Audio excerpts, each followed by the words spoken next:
Channel 6 News, live at 10, with 10 minutes of nonstop news and your precision forecast starts now.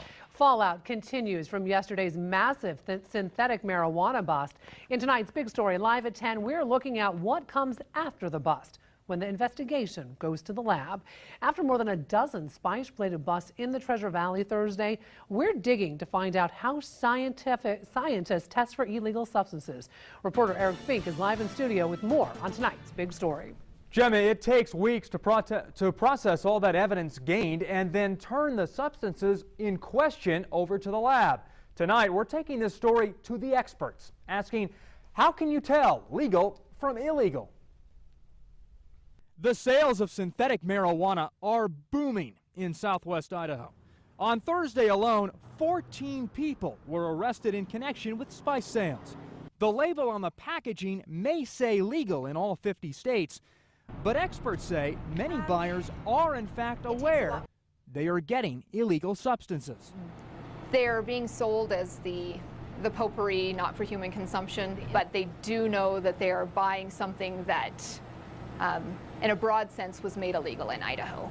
Tonight, we wanted to find out how forensic experts at the Idaho State Police Crime Lab test to determine the legality of those substances. Scientists in this lab get close to 100 drug cases a week. They estimate more than a quarter of those are spice related.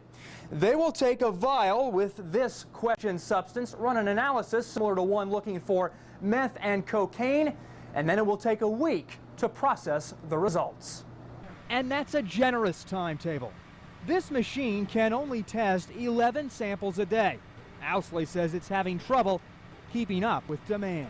11 samples isn't a lot for how many we're getting in. One submission alone may have 35 samples in it, which is multiple days on the instrument just for one case.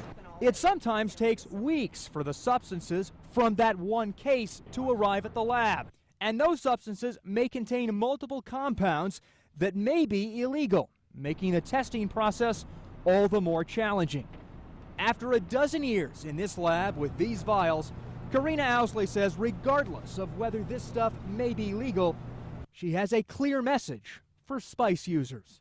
They just have no idea what they are using when they purchase these substances and how dangerous it can be. Now, yesterday we were on hand at the Nampa Gusher when police served a search warrant at the Canyon County business. No arrests were made there because the evidence first must be processed, then sent over to the lab. Live tonight in studio, Fink, today's 6 News. Gemma?